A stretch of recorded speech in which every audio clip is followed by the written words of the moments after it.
Bonsoir, bienvenue, la nuit est à vous sur Europe 1 jusqu'à 1h. Vous pouvez prendre la parole au 39 21 pour parler de tout ce qui fait votre vie. Vous y serez accueillis par Assiba et Paul avec la complicité de Julien Jaffray qui réalise l'émission. Et bien sûr, vous pouvez également participer en nous envoyant vos mails sur le site europe1.fr ainsi que vos SMS au 7 39 21 en n'oubliant pas de les commencer par le mot nuit.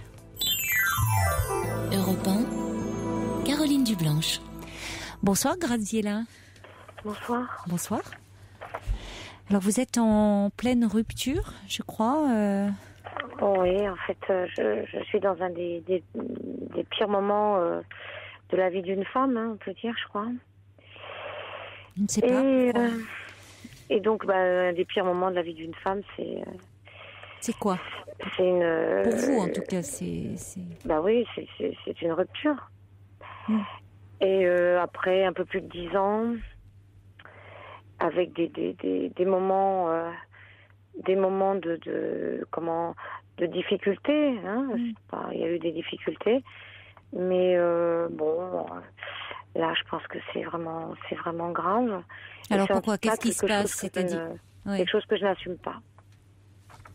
C'est-à-dire, il ne s'agit pas tant d'assumer, c'est quelque chose qui vous fait souffrir. Après tout, assumer, si c'est aussi récent, c'est peut-être un peu tôt. Ça vous fait souffrir. Que se passe-t-il précisément? Lui a décidé de partir. Qu'est-ce qu'il vous dit par rapport à ça? Rien. Si vous voulez, on venait de Paris, on vit en province. Et puis tout d'un coup, il a pris ses affaires dans le coffre de la voiture. Je dis mais qu'est-ce que tu fais? On devait rentrer chez nous. Il a pris ses affaires, il est parti vers une autre voiture que nous avons et il a filé. Alors j'ai essayé de le retenir, il m'a jeté par terre, il m'a frappé, etc. Enfin, ça s'est passé comme ça. Il y a un peu plus de 15 jours. Jeté par terre, frappé parce que je m'accrochais en lui disant mais qu'est-ce qui se passe? Où vas-tu? Mais il avait déjà été violent avec vous? Oui. Ah bon? Uniquement dans des cas d'infidélité. Dans des cas d'infidélité, évidemment, dont Mais de sa part ou de votre part? Non, c'est de sa part, bien qu'il ait 75 ans dans quelques jours. Enfin, voilà. 75 ans dans quelques jours et j'ai 26 ans de moins. D'accord, oui. Voilà, donc c'est un petit peu... Donc quand vous lui reprochiez son infidélité, il se montrait violent. Oui, une infidélité qu'il prépare ou qu'il a déjà perpétrée, on va dire. Par exemple, je me rends bien évidemment compte que...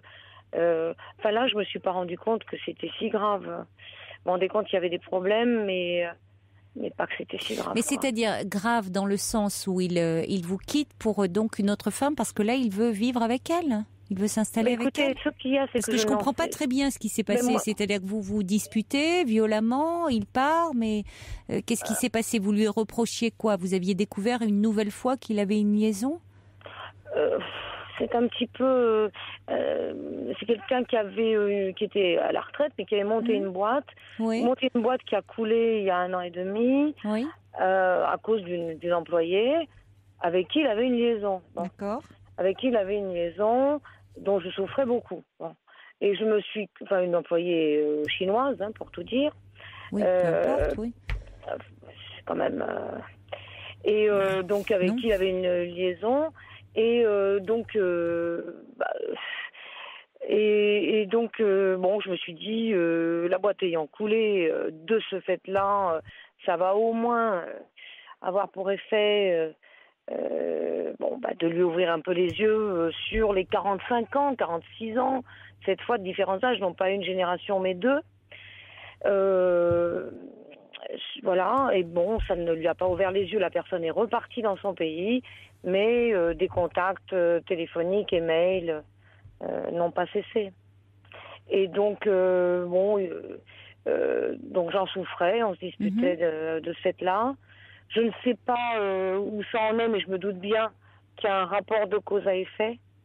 Et par ailleurs, il est aidé en permanence dans le fait de se séparer de moi par un ami qui lui aussi va beaucoup en Asie, qui est marié, qui a le même âge, mais qui tient à aller en Asie régulièrement.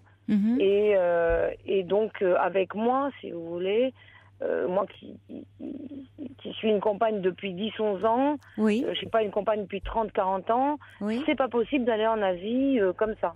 Donc, cet individu ami, depuis, a toujours voulu que la relation entre mon ami et moi s'arrête. Et il est venu en province, spécialement, les 2 fois où il y a eu une crise de couple, une fois il y a X années et le week-end il y a un peu plus de 15 jours, il est descendu exprès pour aider. Donc déjà, il y avait des tensions entre vous par rapport à la liaison qu'il avait avec cette femme. Il y a eu un point. Il y avait une interruption quand même physique depuis. Mais là, il y a eu un point d'orgue quand vous dites que il est parti en voiture, vous vous êtes disputés. Qu'est-ce qui s'est passé? C'est-à-dire, on rentrait tranquillement de voyage. On descendait de l'avion. Et puis tout d'un coup, il prend son bagage, il sort mes affaires qui étaient dans sa valise.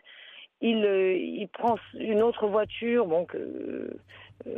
et depuis il vit dans ça parce que nous avons. Mais moi j'ai du mal à comprendre ce qui s'est passé. Vous rentrez de voyage, vous étiez. Il ne dit rien.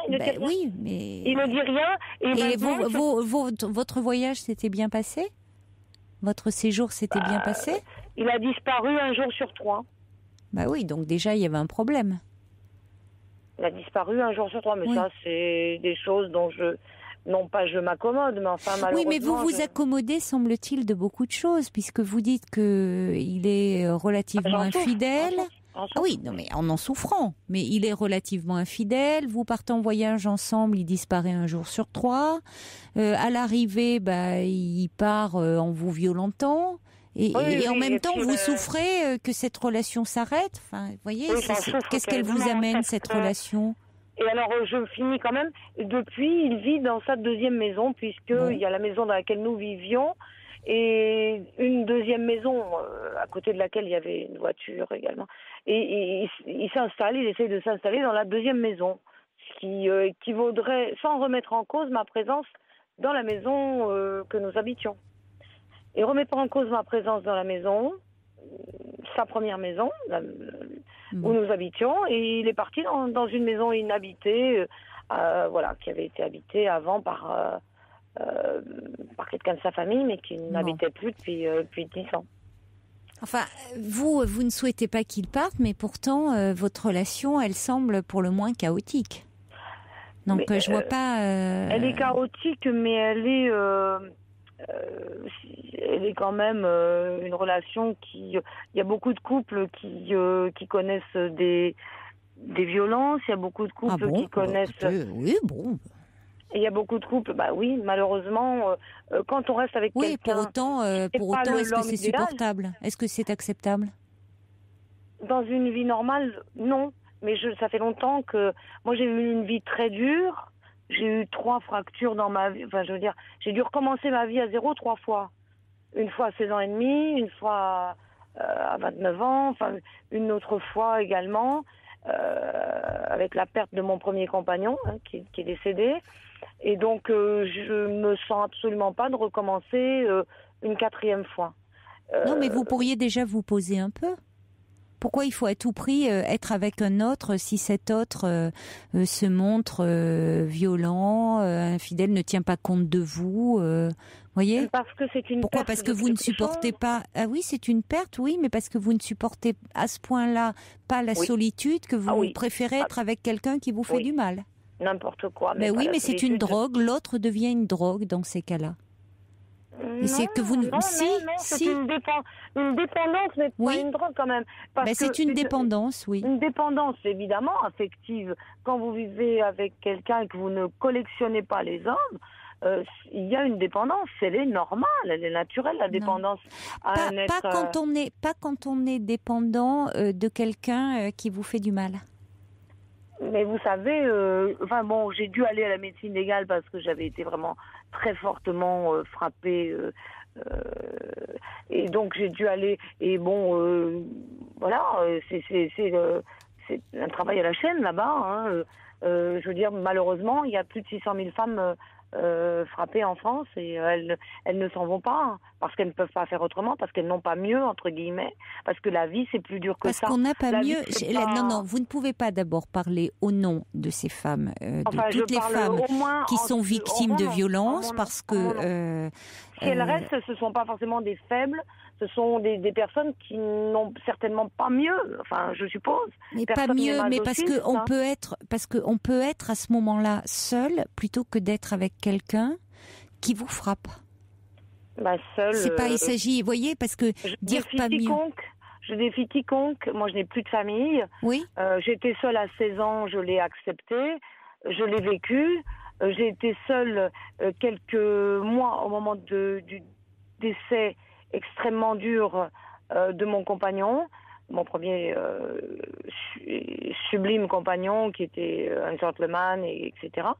Je défie quiconque de vivre dans la totale solitude et de ne pas préférer n'importe quoi à ça, quoi. Oui, vous dites n'importe quoi d'ailleurs. C'est pas la. N'importe quoi. C'est-à-dire que représente l'autre dans ces cas-là. Non, alors, la totale solitude. On a vécu des choses bien. On a vécu des choses bien. En 10 ans, on a vécu des choses vraiment bien. Il a des qualités. Bon.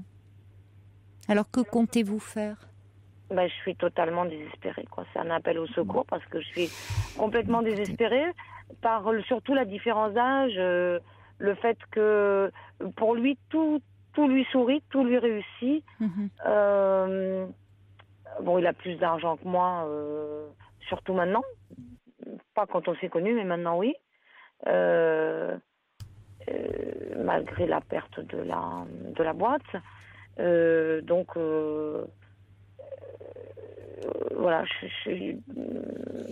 C'est pas un moment de ma vie, moi, où je pouvais me permettre ça, en plus, puisqu'en tant que femme, je baisse au niveau de mes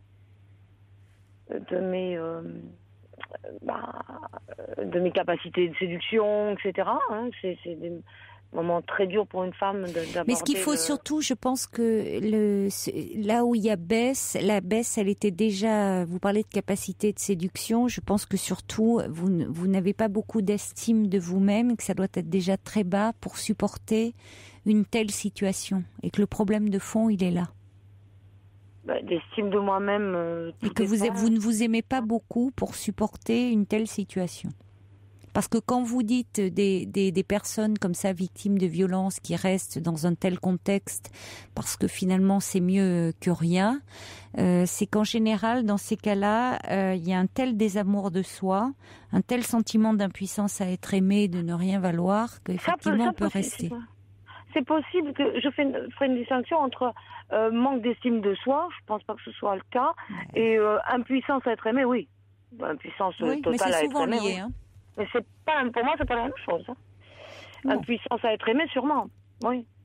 Oui, puisque vous pensez qu'effectivement il n'y a que cet homme-là et que vous n'êtes pas suffisamment aimable aimable au sens premier du terme, c'est-à-dire digne d'amour. Hein.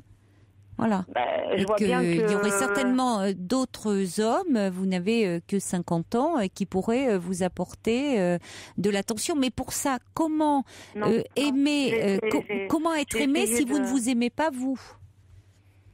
Mais en fait, malheureusement, quand on est ensemble quelque part dans un lieu public, alors que j'ai été très jolie pendant plus de 20 ans, quand on est ensemble dans un lieu public, il se débrouille pour attirer l'attention de tout le monde. Moi, je suis dans mon... moi, j'existe plus, quoi. Et là maintenant, je suis seule depuis 15 jours. Oui, et d'ailleurs, vous êtes avec un homme qui est très séducteur, donc qui lui court après les femmes, est un homme à femme. Donc d'une certaine façon, c'est aussi, ça vous fait souffrir, mais c'est aussi valorisant pour vous. C'est un homme qui plaît aux femmes. Non, c'est pas du tout valorisant qui plaise aux femmes. Pour moi, c'est une des raisons qui pourrait il plaît pas aux femmes d'ailleurs, il drague tellement que les femmes écoutent ou regardent. Mais voilà, moi comme j'ai été bien physiquement pendant 20 ans, je souffre terriblement de ne plus l'être. Bon, ça c'est un autre sujet, mais qui vient en même temps, quoi, qui apparaît ces dernières années, ces 2-3 dernières années. Et ça apparaît en même temps, quoi. En même temps que le problème avec lui se cristallise, quoi. Mm-hmm. Et donc peut-être que l'impuissance à être aimé, oui, ça c'est sûr. Mm.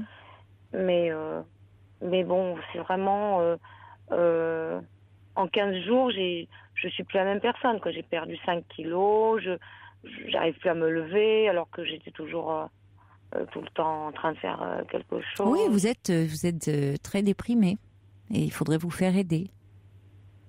Mais aider, on peut être aidé que par un soutien, si vous voulez, amical. Non, un soutien psychologique. Un soutien psychologique. Je vous assure que c'est pas des comprimés qui gèrent ces problèmes-là. Hein. Je vous parle pas de comprimés, hein. Je vous parle d'aller parler de votre souffrance.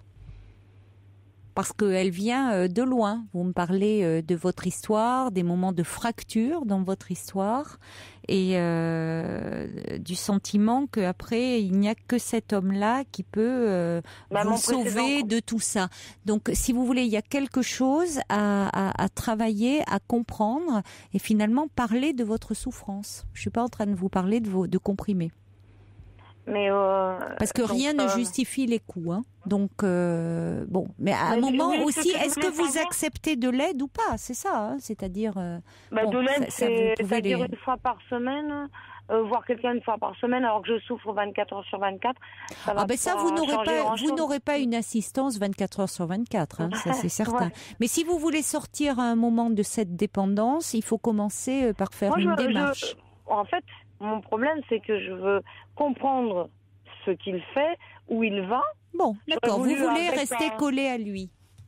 J'aurais voulu un petit peu, à travers les réponses peut-être des personnes, essayer de comprendre pourquoi un homme de 75 ans, qui n'a de capacité qu'avec des comprimés pour la virilité, hein, qui n'a strictement plus aucune capacité sans comprimés, pour la virilité. Va aller courir comme ça, ne pas rentrer à minuit, alors qu'avec moi, il fallait dormir à 11h30. Hein. Donc,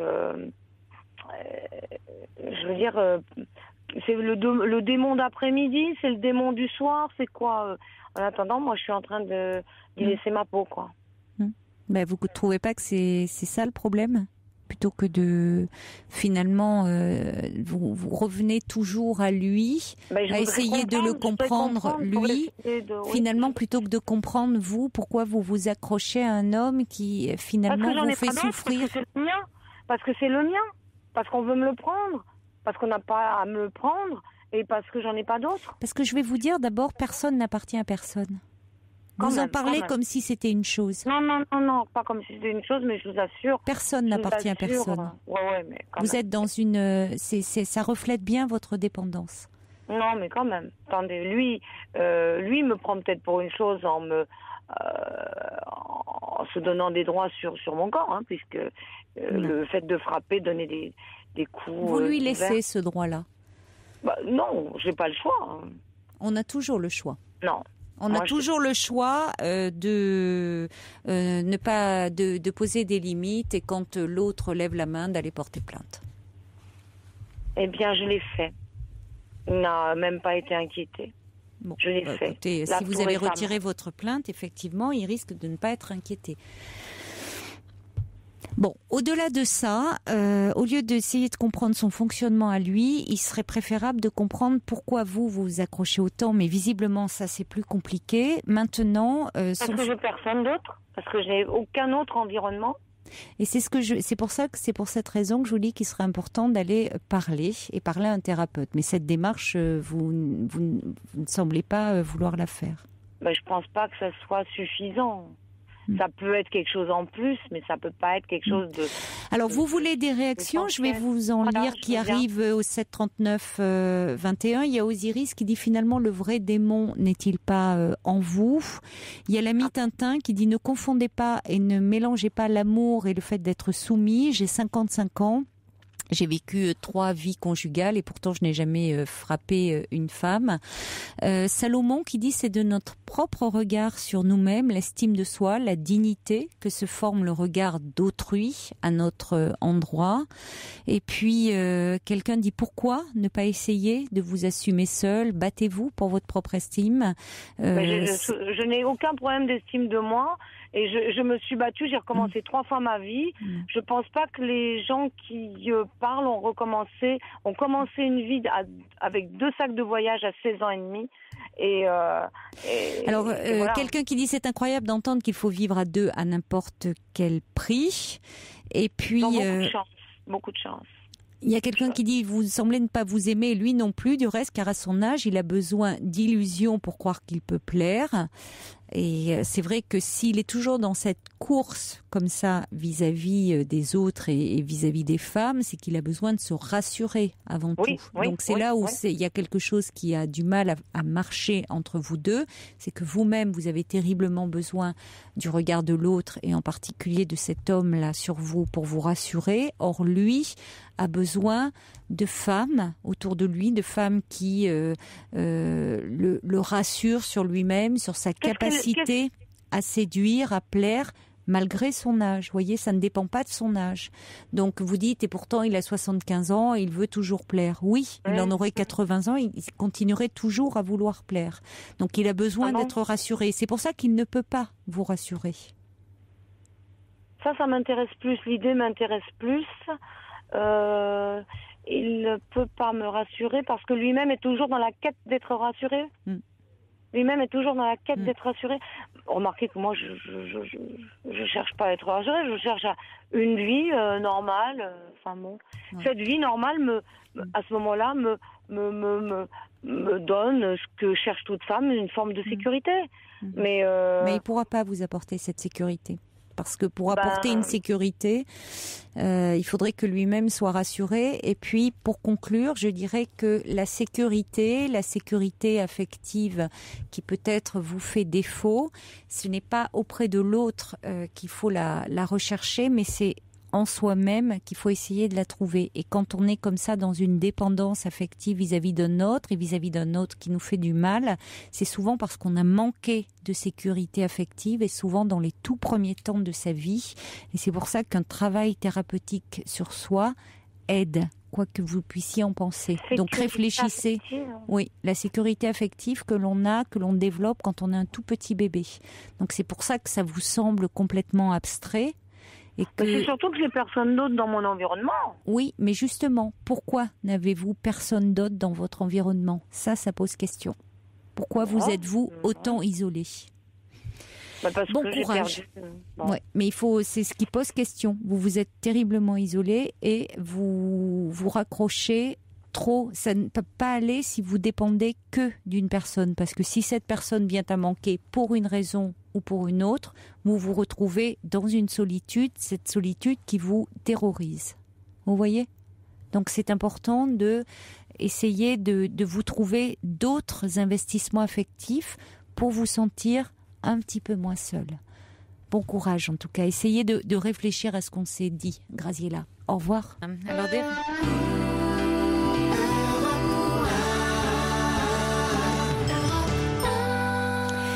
Des réactions qui arrivent suite au témoignage de Graziella.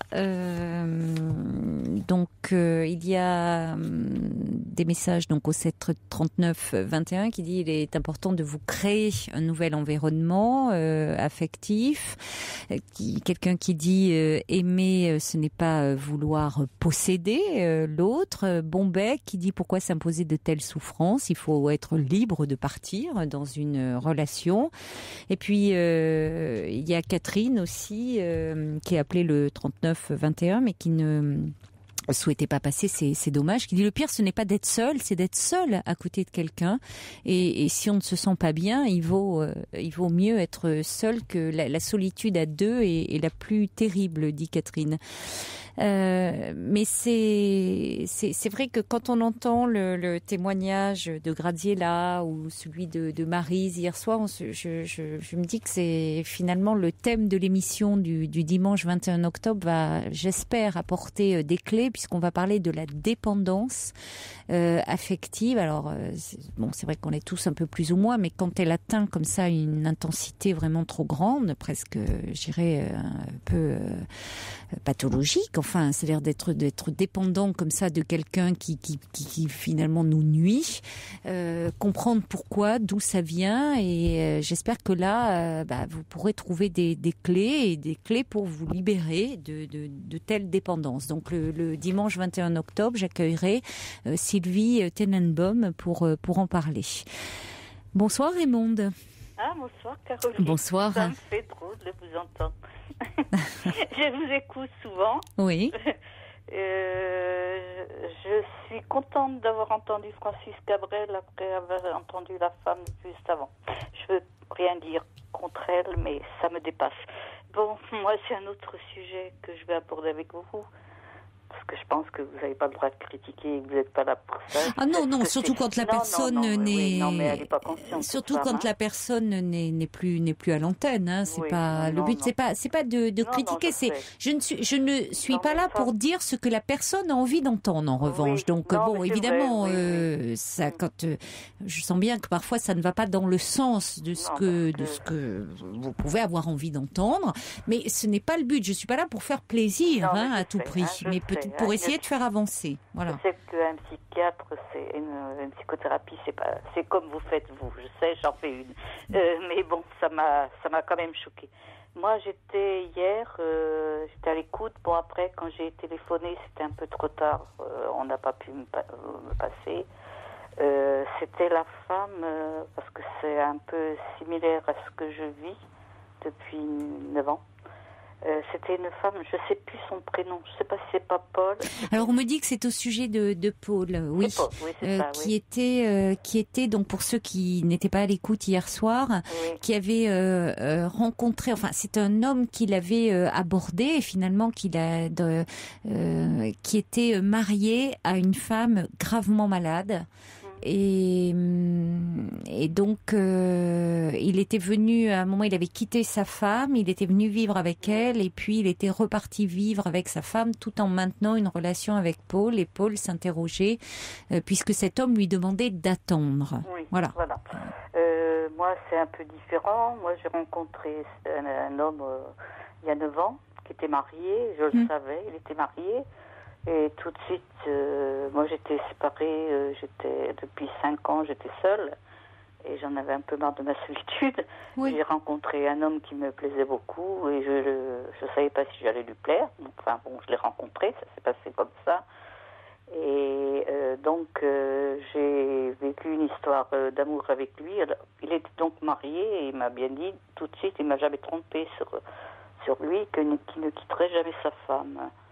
Mais étant seul, donc j'ai accepté cette situation. Il venait me voir tous les jours, à part le dimanche, que c'était le jour de la famille, quoi. Oui. Mais bon, je pense que sa femme ne devait pas être dupe, parce que quelqu'un qui part comme ça, puis qui rentre... Bon, je culpabilise pas ce fait-là. Moi, j'étais libre. Je n'ai pas à le culpabiliser. Donc, on a vécu une belle histoire. Je m'entendais très très bien avec lui, lui aussi avec moi. c'était pas sur un plan sexuel, hein, c'était une grande tendresse qu'on avait l'un envers l'autre. Et donc, au début, si, c'était un peu ce que je vous ai dit, que ce n'était pas. Mais petit à petit, j'ai donc appris à le connaître. Et on était un peu... moi, je suis un peu loin de la région où je suis née. Oui. Et lui aussi, il était loin de... Et d'ailleurs, quand je l'ai rencontré... il venait de perdre un très très bon copain, donc il allait pas bien, et moi, étant seule, j'allais pas bien. On s'est rencontrés, bon, je sais pas si je peux le dire, à une manif, hein, on s'est rencontrés. Ah bah si, vous pouvez le dire. Vous avez le droit de manifester. Oui, à une bien sûr. Oui, oui. Bon. Vous voyez, je suis mieux qu'hier, parce qu'hier, j'aurais pas pu parler comme je parle ce soir. Bon. Non, j'aurais pas rigolé comme je rigole. D'accord. Ouais. Donc vous étiez déjà indigné, en colère pour les mêmes choses. Oui, mais vous savez, j'ai quand même 69 ans. Donc peu importe, et alors c'est bien d'être concerné. Oui. Ça vous a rapproché. Oui, ça nous a rapprochés. Lui étant presque de la même région que moi. Oui. Et bon, lui, il n'allait pas bien. Et bon, on a discuté toute la manif ensemble. C'est vraiment une rencontre comme ça, quoi. Et puis... Et on a pris à se... Oui, en partant, moi, ce qui m'a fait bizarre, c'est que j'étais avec des amis, des copains et des copines, quoi. Et puis, il a vu... On se faisait tous la bise, les gens qui étaient du même mouvement, quoi. Oui. Et puis, il a vu... En me faisant la bise, moi j'étais étonnée qu'il me fasse la bise, quoi.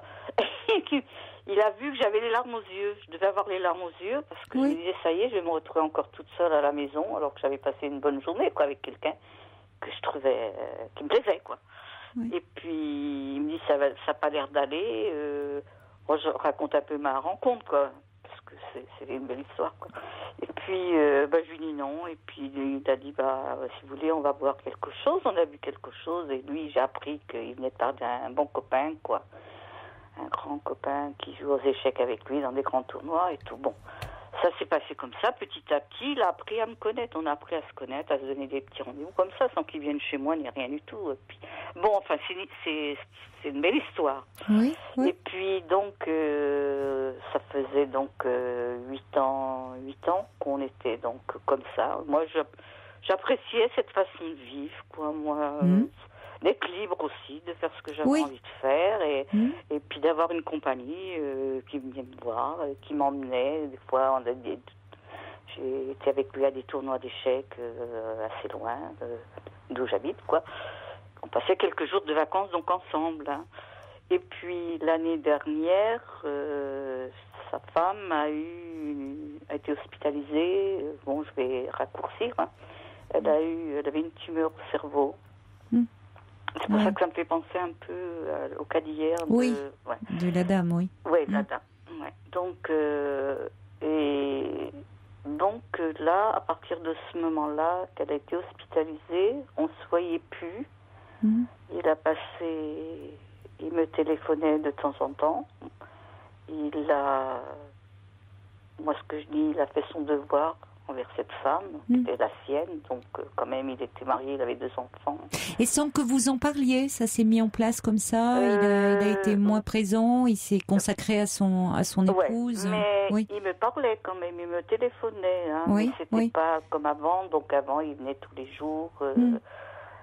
mais bon, il était moins disponible, oui. Oui, mais ce fait-là, moi, je l'ai accepté parce que je me disais, si ça avait été, je sais pas, s'il avait pas pris soin d'elle et tout, j'aurais peut-être été plus choquée. Bon, enfin, c'est-à-dire que petit à petit, comme ça, je me suis un peu détachée de lui, ne le voyant plus. J'étais plus ou moins détachée de lui. Et comment dirais-je, j'ai appris, j'ai des bonnes amies avec qui je sors, que je vais au cinéma, que j'ai des bonnes amies, quoi. Oui. Qui sont des femmes seules ou divorcées, comme moi j'étais. Et donc j'ai des bonnes amies avec qui je sors, hein. Je suis pas isolée. Mais je manquais d'affection. Quand je l'ai rencontré, une affection masculine, c'est ce que j'avais besoin, quoi. Et donc là, on ne se voyait plus pendant quelques mois. On se parlait au téléphone, mais très peu.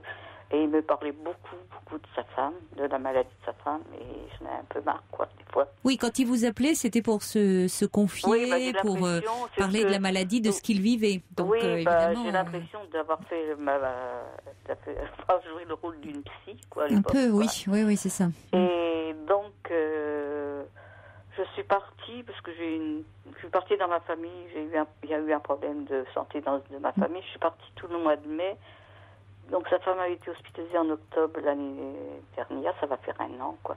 Et je suis partie dans la famille pendant 1 mois et je lui avais envoyé un SMS en lui disant que je partais, telle date. J'avais pas de réponse. Puis quand j'étais dans la famille, je me suis inquiétée, mais j'ai pensé, parce qu'elle n'était jamais sortie de l'hôpital, hein, de octobre à mai. Et effectivement, un jour, je lui ai téléphoné et je suis quand même tombée sur lui. Parce qu'avant, j'envoyais des messages sur lui, et là, il m'a annoncé la mort de sa femme au mois de mai.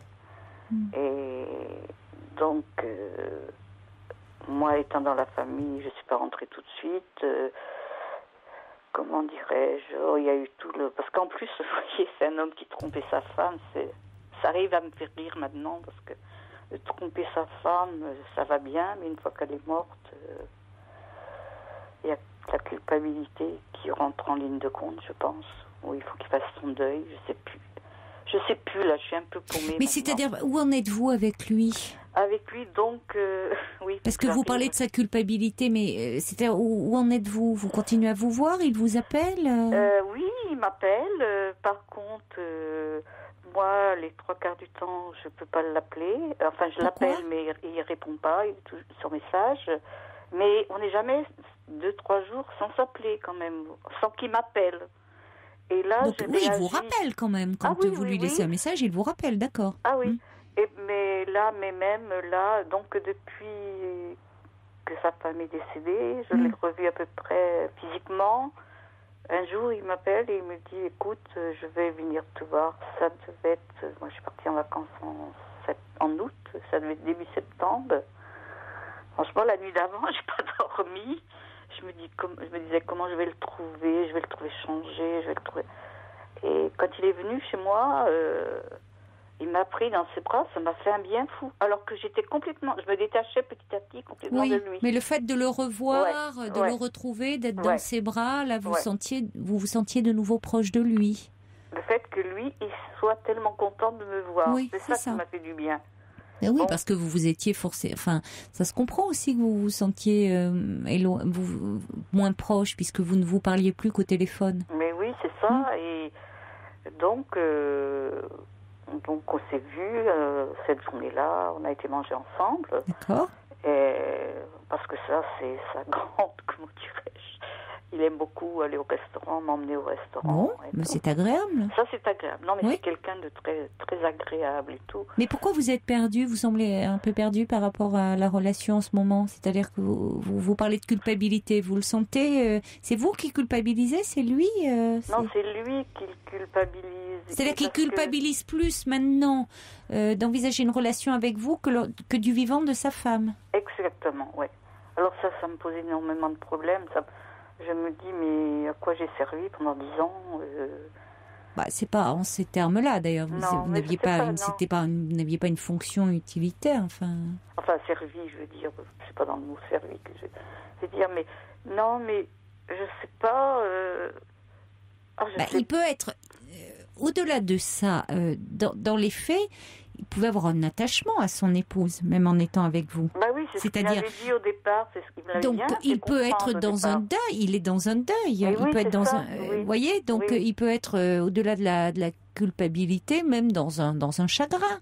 Parce que il a vécu une grande partie de sa vie avec elle. Il peut y avoir, même si les sentiments qu'il vous portait étaient différents de ceux qu'il portait à son épouse... Il était certainement attaché à son épouse, donc le fait de la perdre fait qu'il éprouve de la peine, de la tristesse. Oui. Et le fait d'avoir aussi vécu ces derniers mois la maladie, d'avoir été très présent pour elle, enfin bon, donc il y a quand même aussi, on n'en sort pas indemne de tout ça. Donc vous voyez, il faut peut-être lui laisser le temps aussi de. Oui, c'est ce qu'on me dit. autour de moi, c'est ce qu'on me dit, ouais. Enfin, tout dépend là où vous en êtes. Après, ça dépend de vos sentiments. Vous voyez, par exemple, en ce moment, il y a 2 jours, d'habitude, quand il me téléphone, je réponds tout de suite. Mais maintenant, des fois, je vois son nom sur mon portable et puis je réponds pas tout de suite. Je deviens agressive avec lui alors que je n'étais pas du tout comme ça. Mais pourquoi ? Avant. Mais je sais pas pourquoi je suis agressive. Mais vous lui en voulez de quoi ? Je lui en veux. Je fais une psychothérapie, j'en parle avec mon psy aussi. Mais je lui en veux de... je sais pas. C'est-à-dire que c'est quelqu'un qui est croyant, vous voyez. Donc, très croyant, qui parle de messe, qui va à la messe. Déjà, ça m'énerve, parce que moi, mais je suis pas tolérante, je le reconnais, oui. Je suis pas tolérante. Et je me dis, moi, j'existe. Et le fait de... Parce que le fait de venir me voir, il était tellement content, je ne comprends pas pourquoi... Parce que il doit venir, par exemple, il m'a dit, il y a quelques jours, qu'il viendrait mercredi. Donc, c'est demain. Et j'ai trouvé une excuse pour pas qu'il vienne me voir. Mais je sais pas pourquoi je réagis comme ça. Mais vous n'avez pas envie qu'il vienne ou c'est finalement pour lui faire payer quelque chose à lui ? C'est peut-être ça. Mais est-ce que vous avez envie de le voir ? Je sais plus trop. Mais est-ce que vous lui en voulez qu'à un moment il ait pris de la distance par rapport à vous ? Je crois quand même. Oui, vous lui en voulez. Oui, je crois quand même. Parce que, vous voyez, c'est quelqu'un... Oui, parce que finalement, il revient vers vous, mais c'est pas un choix. Si vous voulez, c'est ce qui est difficile, c'est que il revient parce que sa femme est décédée. Oui. C'est ça. C'est un choix... c'est pas un choix. Il vous choisit pas volontairement de son. C'est ce qui est compliqué. Oui, c'est ça. C'est exactement, ça. Oui. C'est une situation un peu bancale finalement. Ouais. C'est-à-dire que c'est pas comme s'il avait pris la décision, que c'était volontaire. Il vous choisit. Là, il revient. Bon, certes, mais parce que ce sont les circonstances qui font que qui décident pour lui finalement. Oui. Il n'y a pas de réelle décision, peut-être. Mais moi aussi, je pense aussi, peut-être que... Moi, je pense plus de son côté, mais je pense plus aussi qu'il doit... Avant, il ne devait pas culpabiliser le fait de venir me voir et rentrer chez sa femme. Bon, parce que il n'y a pas beaucoup de couples qui vivent comme ça, je crois. Enfin, beaucoup, j'en sais rien, mais il y en a pas mal. Mais le fait qu'elle soit décédée, ça change tout pour lui, je sais pas. J'ai l'impression, mais peut-être que je me trompe, peut-être que ça change aussi plus pour vous que pour lui. Oui, peut-être. Mais je crois que je me révolte trop contre lui. Je ne deviens pas gentille avec lui. Je sais pas, je sais pas pourquoi. Oui, mais parce que cette colère... Quand vous étiez ensemble, du vivant de son épouse, vous attendiez quelque chose de particulier ? Vous auriez aimé... J'aimais qu'il vienne me voir. Non. Non. Non. Mais ça vous convenait que finalement, vous dites de garder votre liberté ? Oui. Vous ne souhaitiez pas particulièrement qu'il vienne vivre avec vous ? Ah non. Non. Même maintenant. Alors pourquoi finalement vous lui en voulez d'un moment qu'il se soit éloigné de vous pour s'occuper de sa femme ? Mais je suis compliquée, je suis très compliquée, je reconnais que je suis compliquée. Non, mais peut-être que vous vous êtes senti un peu à ce moment-là délaissée. Ah, effectivement, je me suis sentie complètement abandonnée. Et en plus, au début, j'étais très malheureuse, très mal. J'étais angoissée, j'étais très mal. Et après, j'ai commencé à faire des choses que je ne faisais pas. Bon, moi, j'ai 2 filles, j'ai 4 petites filles, j'ai de quoi m'occuper. Enfin, pas m'occuper, mais je suis très présente avec mes enfants. On habite dans la même grande ville. Et par exemple, il connaît mes enfants, il connaît mes enfants et mes petits-enfants. Aux anniversaires, il venait tout le temps et tout, il n'y a pas de problème. Mais, par exemple, ce qui m'a beaucoup choquée, c'est dans les 3 fois que je l'ai vu, un jour, on a été manger chez une de mes filles qui m'avait invitée. Et puis ma fille a une petite fille de 3 ans qui est adorable. Et avant, quand il venait, je ne vais pas te dire le prénom de ma petite fille, de ma petite fille, je ne vais pas lui dire, il s'occupait d'elle, il la prenait sur ses genoux, il faisait des bises, il jouait avec elle. Et maintenant, quand on y était, il est resté complètement indifférent, cette petite. Oui, mais bon, en ce moment, il est dans quelque chose, il est dans le temps du deuil aussi. Oui, c'est ça. C'est ce que sa femme est décédée en mai, hein. Nous ne sommes qu'en octobre. Hein. Oui, et en plus, on est en octobre, et c'est en octobre qu'elle a été opérée, et qu'elle ait pu rentrer. Donc je crois que, vous voyez, il y a quand même... et à la limite, c'est quand même plutôt... c'est quand même rassurant qu'il réagisse de cette façon-là. Le contraire serait, je sais pas, serait un peu froid dans le dos, non ? Que sa femme décède et que, comme si rien ne s'était passé, qu'il soit là, non, mais vous avez entièrement dans la vie, bien. Enfin, ça serait un peu angoissant, je trouve. Vous venez dire il vit auprès de quelqu'un comme ça, il n'a pas d'attachement, il n'a pas, même par rapport à vous, ça pourrait être quand même préoccupant. Même si ce ne sont pas les mêmes sentiments, ça veut dire qu'il avait, vous le saviez, il avait quand même un attachement pour son épouse, même si c'était plus l'histoire d'amour qu'il avait avec vous, peut-être, vous voyez, au niveau des désirs, la passion, mais il était attaché à elle, donc la perdre, c'est douloureux. Mais ça ne veut pas dire qu'il ne tient pas à vous, mais je crois qu'il faut lui laisser un peu le temps. Et c'est ce que dit quelqu'un. Bon, c'est quand même vers vous qu'il revient et bon, il est là, il est à vos côtés. Alors, en même temps, quand vous dites, c'est pas de l'intolérance, c'est après vous ressentez ça par moments, il y a des choses qui vous agressent. Bon, c'est bien, vous pouvez en parler dans le cadre de votre thérapie. C'est plutôt pas mal parce que vous en parlez dans le cadre de votre thérapie, ça permet tout ce que vous dites de ces sentiments agressifs, c'est autant que vous ne ferez moins porter dans votre relation, j'ai envie de dire. Tout ce que vous pourrez déverser dans le cadre de la thérapie. Ah oui, voyez, parce que justement, pour la préserver. Oui, il y a 15 jours, mon psy, c'est ce qu'il m'a dit. Je ne sais plus, je me suis révoltée. Beaucoup plus qu'avec vous. Hein. Oui. Et il m'a dit, enfin. Ben voilà, mais je pense qu'il y a quelque chose où il y a une ambivalence chez vous, c'est-à-dire que par certains côtés vous disiez c'est bien, j'étais avec cet homme, ça me permettait de préserver ma liberté, mais il y a des moments où vous deviez lui en vouloir et comme vous dites, quand vous dites son côté croyant, bon vous ne l'êtes pas, mais ça va au-delà de ça, c'est-à-dire que il fait les choses très bien, il y a ses valeurs morales et puis à côté de ça, il est peut-être pas pleinement en accord avec ses croyances, donc il y a des choses qui vous énervent. Oui. Vous voyez, il y a des bons. Après tout, c'est votre droit et ça peut se comprendre. Donc c'est bien que vous puissiez l'exprimer et voilà, on peut et ça permet de préserver votre relation. Donc on a tous nos contradictions, hein. Oui, j'en ai. Et on a le droit d'être ambivalent et particulier, et y compris avec les gens que l'on aime. Il y a des moments où les gens que l'on aime nous énervent aussi. Ça arrive, hein.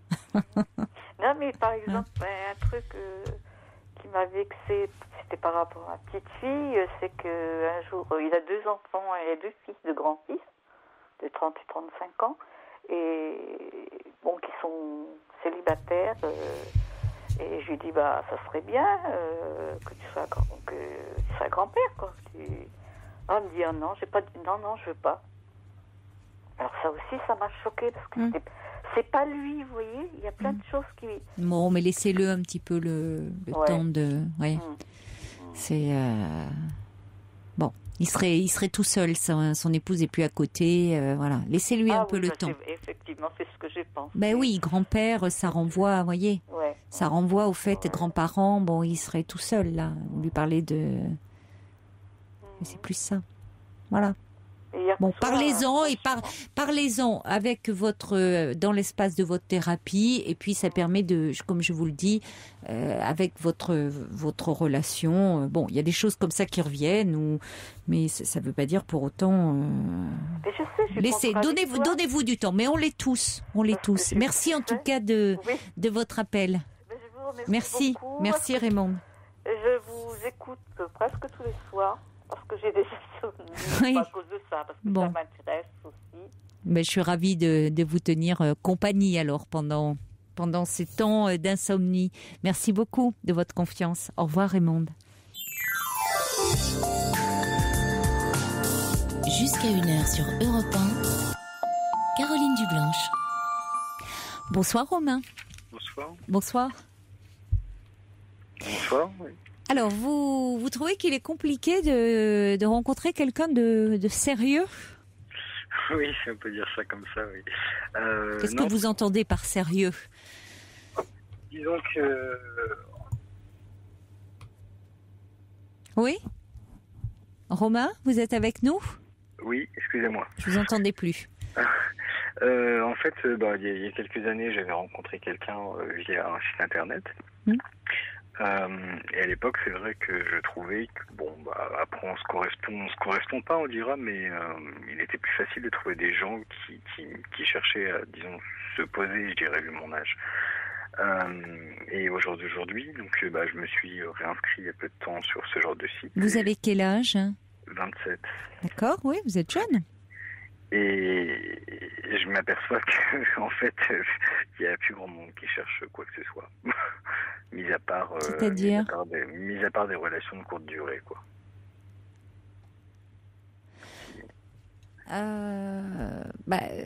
Qu'est-ce que vous entendez par relation de courte durée ? Comment uniquement des relations sexuelles, on dirait. Oui. Et donc, de la part des jeunes femmes qui sont sur les sites de rencontres ? Par exemple, oui. Elles le mettent comme ça, elles cherchent des relations sexuelles. Enfin, ce serait plutôt des jeunes hommes, mais oui, par exemple. Ah, c'est des jeunes hommes, d'accord. Voilà.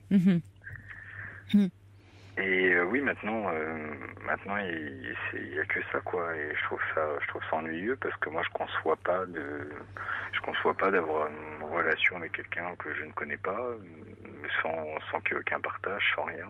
Voilà. Donc, il y a à se poser des questions, quoi, disons. Et j'ai pas envie de passer mon temps à sortir dans des lieux de nuit ou autres, juste pour pouvoir trouver quelqu'un, sachant que il est évident que quelqu'un qui a bu va pas avoir du tout les mêmes attentes que ceux qu'on... Non, ça c'est certain. C'est pas les meilleures façons de rencontrer, surtout si vous voulez quelque chose d'un peu sérieux, comme vous dites, un peu construit. C'est pas la meilleure façon de commencer une relation avec quelqu'un de très alcoolisé. Tout à fait. Mais cela dit, vous pouvez sortir. Quand vous dites sortir avec des lieux de nuit, vous pouvez sortir sans forcément tomber tout de suite sur des gens très alcoolisés. Vous pouvez sortir, y compris la journée ou en soirée. Enfin, vous voyez, est-ce que vous sortez déjà un peu ? Oui, bien sûr, mais pas trop dans des bars gays ou autres, quoi. Pourquoi ? Mais parce que il y a aucun bar gay où il y a des gens qui ne sont pas alcoolisés. Ah bon ? Et enfin très peu en tout cas, oui. Je connais pas. Et non, là pour le coup, ça s'arrête vraiment à quelque chose qui se passerait un soir et point, quoi. Voilà, et donc vu ma sexualité, il est évident que c'est différent. Je peux difficilement rencontrer quelqu'un par hasard en allant manger au restaurant avec des amis ou voilà. Si, parce que je veux dire, vous pouvez en même temps, si quelqu'un vous plaît, vous pouvez aussi sentir si l'autre personne, s'il se passe quelque chose avec l'autre personne. Je dis pas forcément aller l'aborder, mais enfin, je veux dire, vous sentez bien s'il y a quelque chose qui se passe aussi de l'autre côté ou pas. Vous dites vu votre sexualité, mais après tout, parce que vous partez du principe effectivement qu'il y a plus d'hommes hétérosexuels, mais vous pouvez quand même malgré tout sentir si quand vous croisez un homme, s'il est réceptif ou pas. Moi maintenant, parce que je veux dire, tous les jeunes font plus un peu... Comment on dit, métrosexuel, je crois. Ouais, enfin quand même, on peut être un peu métrosexuel, sans pour autant être attiré par un homme. Bon, on va continuer à en parler après le journal de minuit. Reste avec nous, Romain. À tout de suite.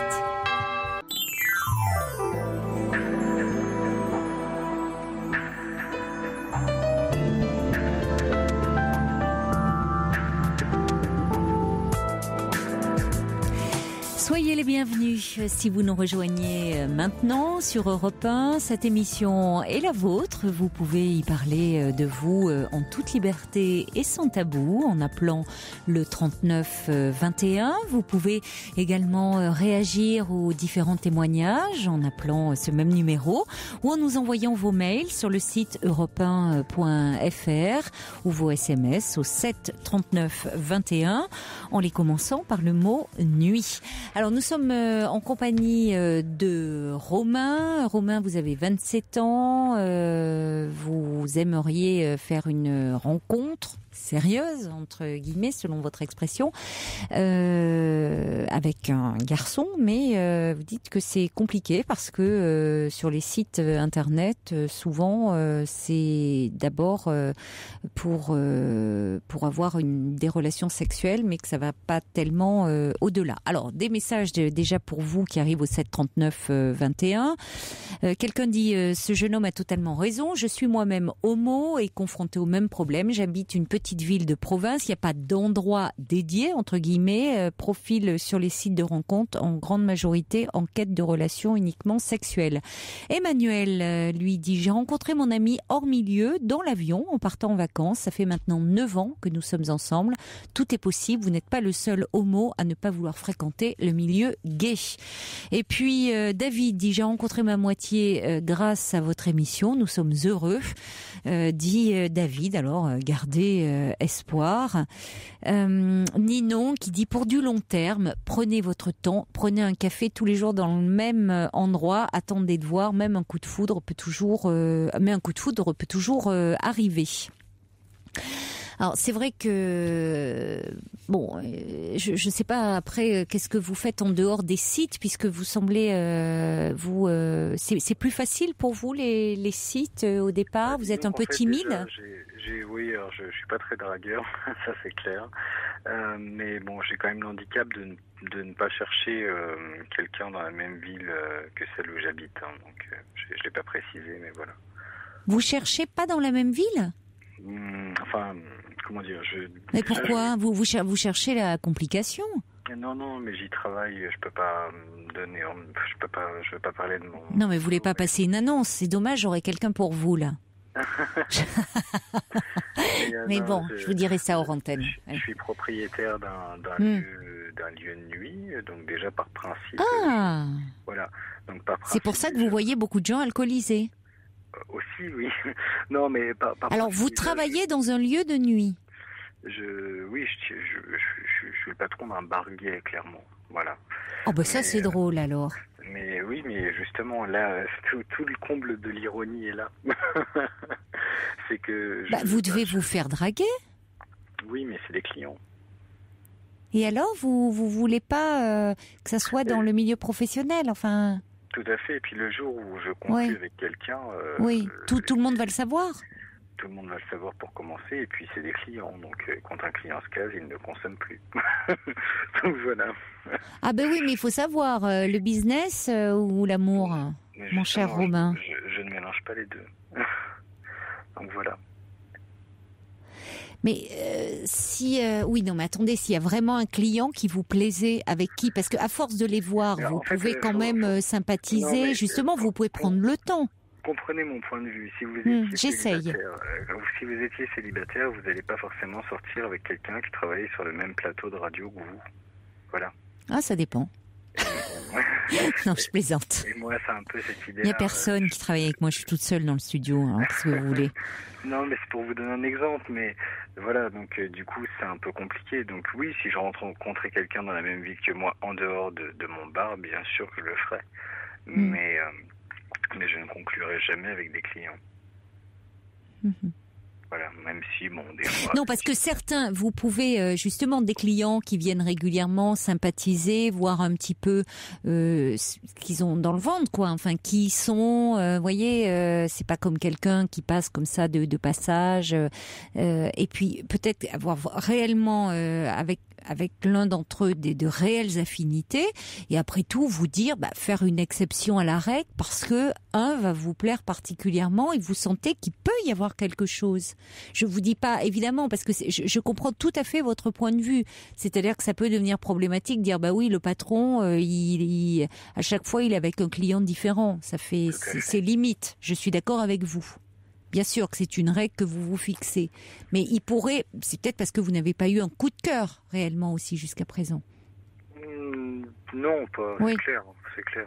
Mais c'est pareil, les gens dans un bar, on les voit sous leur moins bon jour, parce qu'on les voit tous les week-ends et que quelqu'un qui vient justement tous les week-ends avec une personne différente, ça donne pas plus envie que ça d'essayer de faire quoi que ce soit avec. Sauf si on veut que s'amuser, mais sinon, voilà. Donc c'est un peu le souci, mais je trouve dommage, si vous voulez, qu'il n'y ait pas justement des lieux.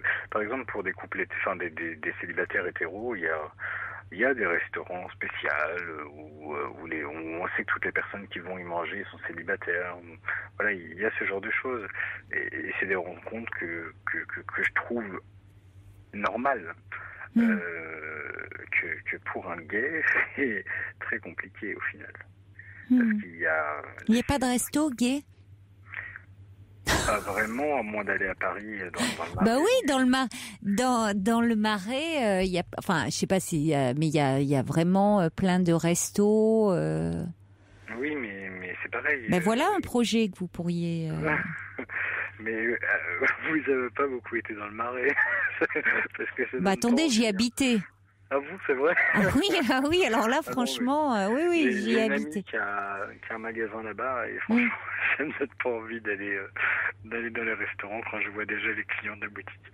Non, mais bon... C'est vrai? Ah oui, non, mais j'y ai habité. Moi, j'ai trouvé ça très sympa, comme... au moins, on n'est pas... je veux dire, je pouvais rentrer tard, justement, le soir, j'étais très tranquille. Vous voyez, et non, j'aimais bien le quartier. Non, c'est un quartier sympa, tout ça, mais les gens sont très extravertis. Moi, oui.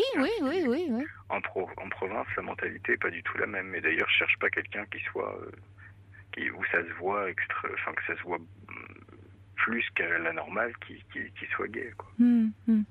Plus que la normale, j'aime bien. Voilà. Donc, bon, mais alors, en dehors de votre bar, qu'est-ce que vous faites pour rencontrer? C'est là que dites-moi tout. Non, justement, c'est marrant qu'on parle du Marais, parce que quand je vais voir mon ami là-bas, elle essaie toujours de me caser avec quelqu'un à chaque fois, enfin. Mais donc, parce que vous êtes très difficile. Non, c'est pas ça, mais je veux pas,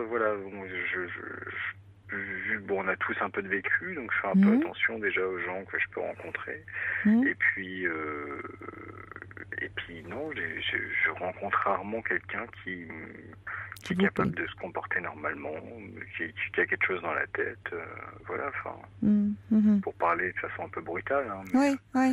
Voilà, il y a des gens qui effectivement me plaisent, puis au final on passe une soirée et on s'aperçoit vite que non, on n'a pas grand-chose à se dire, ou voilà. Sans prétention, c'est pas, mais pas de point commun, quoi. Mais alors, vos dernières histoires amoureuses, vous les aviez rencontrées comment, où, enfin? Il y a qu'une personne que j'ai rencontrée une fois justement dans un bar où je travaillais, oui. Mais qui n'était pas un bar gay. J'espère qu'ils vous écoutent pas, vos clients, parce que vous les avez habillés là pour l'hiver, Oui. Non, il n'y a pas de souci. Et enfin, il faut espérer qu'il n'y ait pas de souci. Donc, j'espère pour vous, n'allez pas trop perdre de clients. Parce que c'est ce que demande Emmanuel. Pourquoi avez-vous choisi de tenir un bar gay? Parce que vous avez quand même des idées un peu... parce qu'on ne sait pas que c'est moi le patron. Voilà. On ne sait pas que c'est vous le patron? Non, on ne sait pas que c'est moi le patron. C'est-à-dire? J'y suis, mais oui. je me montre pas. J'y suis, mais je me montre très peu, et à part 2-3 personnes qui me connaissent extrêmement bien, sinon personne ne sait que c'est moi. Et qu'est-ce que vous faites alors? Bon, je jette un œil. Il y a un directeur qui est sur place, donc... Ah oui, d'accord. Voilà. D'accord. J'essaie de justement rester discret pour une raison simple, c'est que j'ai pas envie qu'on sache que financièrement pour mon âge j'ai pas à me plaindre. Au moins quand je rencontre quelqu'un, j'ai pas besoin de craindre quoi que ce soit, tout simplement. C'est ce que dit l'ami Tintin. Il dit alors vous êtes marrant, c'est comme si vous étiez dans le désert, vous avez de l'eau et vous ne pouvez pas la boire. C'est vrai que vous avez un peu tout à portée de main et bon. C'est ce que dit Tigron. Vous êtes compliqué, jeune homme. Hein, il faudrait peut-être être un peu moins cérébral et plus spontané. J'ai une autre activité à côté, qui est une activité de bureau. Ah, d'accord, je comprends. Où du coup, je comprends. Oui. Alors, il y a quelqu'un qui dit, vous avez essayé les clubs de sport, clubs de fitness, clubs tout ça pour rencontrer, non? Oui. C'est-à-dire pas la nuit, mais le jour. Oui, je m'étais inscrit à je vais pas dire la marque, je suppose, mais je m'étais inscrit à une salle de sport connue. Oui. Et donc voilà, mais non, sans plus, et en plus ça me plaisait pas. Donc non, j'aime beaucoup l'équitation et la chasse, mais la salle de sport, je m'ennuie énormément. Mais j'ai essayé, j'y étais 3 mois, et mon abonnement d'1 an ne m'a pas beaucoup servi. Voilà, mais bon, non, c'est vrai que j'aurais pu, c'est clair. C'est clair. Et bon, après, en rencontre improbable, oui, ça m'est arrivé une fois au bureau où je travaille, effectivement, de rencontrer du monde, mais ça a pas marché. C'était vraiment un cas exceptionnel, quoi. Alors il y a Damien qui dit je suis célibataire, je ne fréquente pas les bar gays, je suis sous le charme de la voix de Romain. Il trouvera ce soir, c'est sûr, dit Damien, qui ne laisse pas son numéro de téléphone, mais enfin qui est quand même sous le charme. Alors il y a Johan qui dit j'ai rencontré mon ami à la sortie d'un bar, j'étais alcoolisée, lui aussi, ni lui ni moi ne cherchions une relation sérieuse à l'époque. Ça fait plus de 4 ans que nous sommes ensemble, nous vivons ensemble et souhaitons nous marier. Je n'ai jamais été aussi amoureuse, je ne dis pas que ça marche à tous les coups, mais c'est possible. Et j'ai bien pensé à ça, sincèrement, pour être honnête, j'ai essayé. Mais la question est combien va-t-il en falloir avant de trouver quelqu'un, voilà. Donc du coup, je suis pas très à l'aise dans les relations temporaires et donc. Oui, mais vous savez, parfois temporaire, ça commence toujours au départ. On ne sait pas combien de temps ça va durer. Ça commence au départ parce que vous vous sentez attiré par quelqu'un, parce que quelqu'un vous plaît. La personne, elle va pas vous proposer la vie en commun. Enfin, non, ça commence. Vous voyez, on dit pas tiens, je veux du sérieux. Enfin, ça commence pas comme ça. Et pourquoi pas? Elle a raison, Johan. Parfois, ça démarre, ça peut démarrer même sur un malentendu. Hein. Il y a des gens qui se sont connus, qui étaient un petit peu, je dis pas totalement ivres, mais qui étaient dans une soirée, qui étaient justement parce que là, en l'occurrence, ils étaient un peu désinhibés. Ça a commencé comme ça. Ils faisaient pas de plan sur la comète et ils sont ensemble. Vous voyez, parfois, si vous mettez trop de barrières, ça fonctionne pas non plus. Mais je propose pas aux gens d'habiter ensemble, etc. dès le début, heureusement. Ouais. Je pense qu'ils partiraient en courant. Mais non, mais bon, on peut tout à fait chercher une relation sérieuse et ne pas vouloir qu'il se passe quelque chose aussitôt, quoi. Enfin, sans même avoir pris le temps de connaître la personne un minimum, etc. Tout comme ça doit se passer, tout comme ça se passe, enfin, peut-être un peu moins maintenant, mais en général, dans une rencontre hétéro, finalement. Pas forcément, vous savez, dans les rencontres hétéro, ça peut aussi se passer comme ça, où il y a des gens qui se plaignent justement sur les sites de rencontres que d'emblée, les gens veulent du sexe. Hein. D'accord. Voilà. Donc, bon. Après, peut-être parce que sur les sites internet, c'est facile, on est derrière un écran et on peut se laisser aller à ses fantasmes. Maintenant, quand on se rencontre dans la vie réelle, on va pas se sauter dessus comme ça. Donc, on va se parler, prendre un peu le temps. Vous voyez, donc il faut aussi laisser une chance. Il y a aussi des gens qui ne s'épanouissent physiquement que s'il y a un minimum de sentiments. Ouais. Je pense. Voilà. Ou alors il y a Ninon qui dit vous pouvez aussi faire les espaces d'accueil des impôts, de la sécurité sociale, de la mairie. Vous trouverez des gens à coup sûr pas festifs et qui n'auront pas l'idée de votre fortune. Ah oui, c'est certain. Voilà, vous pourrez aussi. Mais bon, je crois que, vous voyez, après, c'est les rencontres, c'est il faut prendre le temps de découvrir l'autre et pas attendre tout dès le début. Comme dit Muriel, la liste aux Galeries Lafayette et tout team. Hein. Hein? Non, mais j'ai essayé les deux côtés, de m'amuser un peu et de me dire, bon, bah, si ça accroche avec quelqu'un, j'essaie. Là, ça fait 2 ans que je suis vraiment sérieux, etc. Je trouve pas plus. Peut-être trop sérieux. Je sais m'amuser quand même, faut pas croire. Mais s'amuser, c'est pas faire n'importe quoi, forcément. Vous voyez, c'est peut-être laisser venir un peu. Oui. Peut-être, vous voyez, c'est ça. Après, c'est sûr que, vu ce que je fais, je suis peut-être moins facilement abordable que d'autres personnes, je sais pas, mais... Bon. Voilà. Laissez... puis en plus, vous avez franchement 27 ans, donc il y a le temps de voir venir. Oui, il faut croire. Faut croire. Mais des moments assez longs, disons que j'avais moins le souci avant, quand effectivement, à la limite, j'avais moins de questions à me poser, on dira. Donc, je trouvais quelqu'un qui me plaisait, j'hésitais pas forcément au jour d'aujourd'hui, je prends un peu plus de précautions, ça c'est clair. Oui, je pense un peu trop, mais bon, à voir. Bonne chance en tout cas. Merci bien. Au revoir, au revoir Romain. Et Yannick Noah, Buffalo Soldier.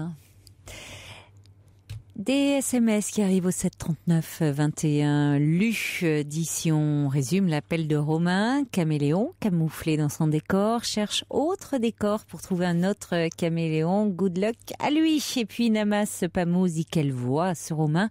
Je suis bien déçue d'être une fille ce soir. Bonne recherche à vous, mais ne faites pas tant le mystérieux.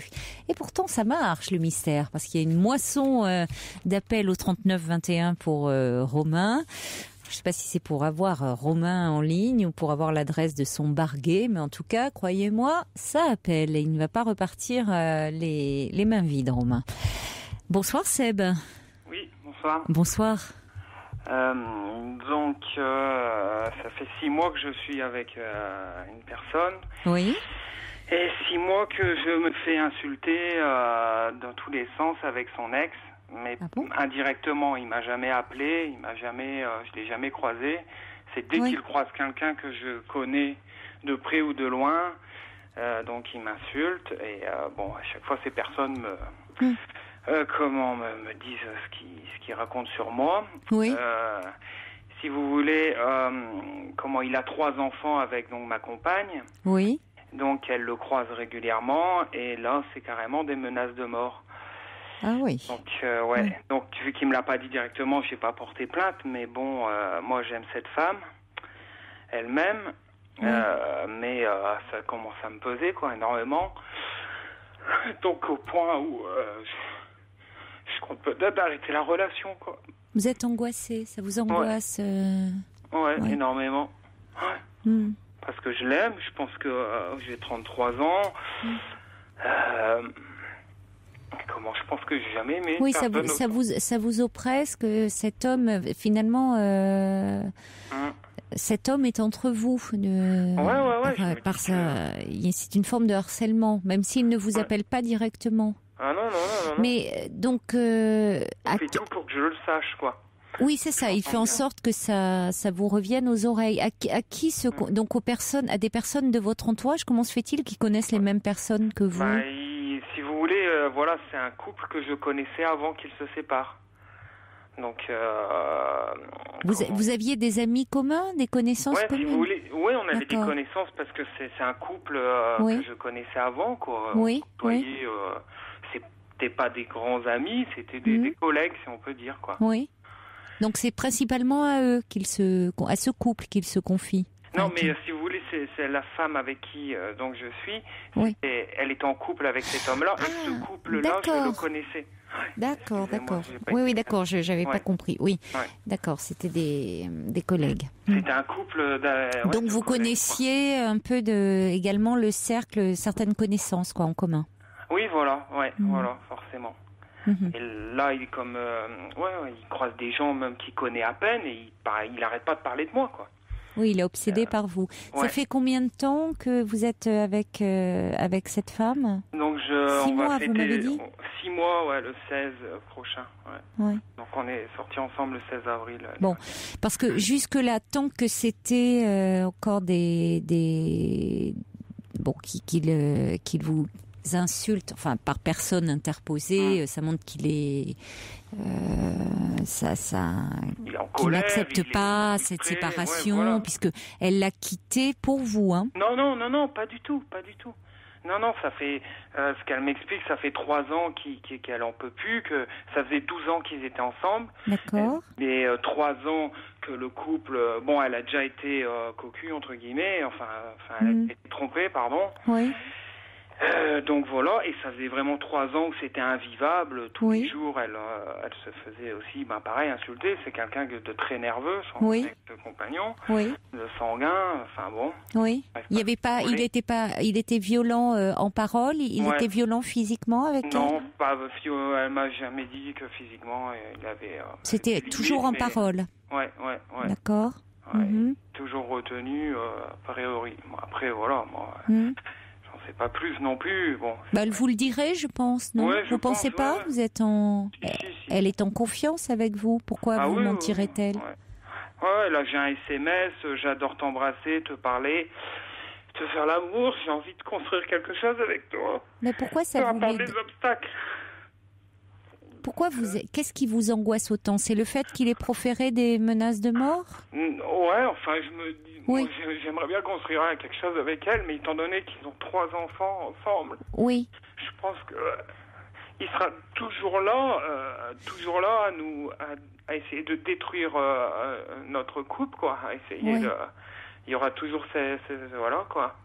Comment ça se passe pour les enfants? C'est-à-dire, c'est votre compagne là qui a la garde des enfants? Ils essaient de faire une semaine sur 2. En garde alternée? Ouais. Ça paraît compliqué, étant donné les relations qu'ils ont. Ah ouais, il faut bien s'entendre pour être en garde alternée. Ouais, c'est pour ça ils doivent passer devant le tribunal pour clarifier tout ça. Bon. Alors ça c'est important parce que s'il passe devant le tribunal, ça c'est à mentionner. Le fait qu'il vous insulte par personne interposée, parce que le juge peut en parler. Vous avez, votre compagne pourrait en parler, dire, voyez, il y aurait quand même quelque chose qui pourrait être mentionné. Même si le juge, si vous voulez, lui normalement, en même temps, il n'a pas à s'occuper de ça, véritablement. Lui, il est là pour s'occuper de tout ce qui concerne la garde des enfants, les droits de visite et autres. Mais par rapport à, si vous voulez, une garde alternée, il faut vraiment que le couple s'entende bien. Et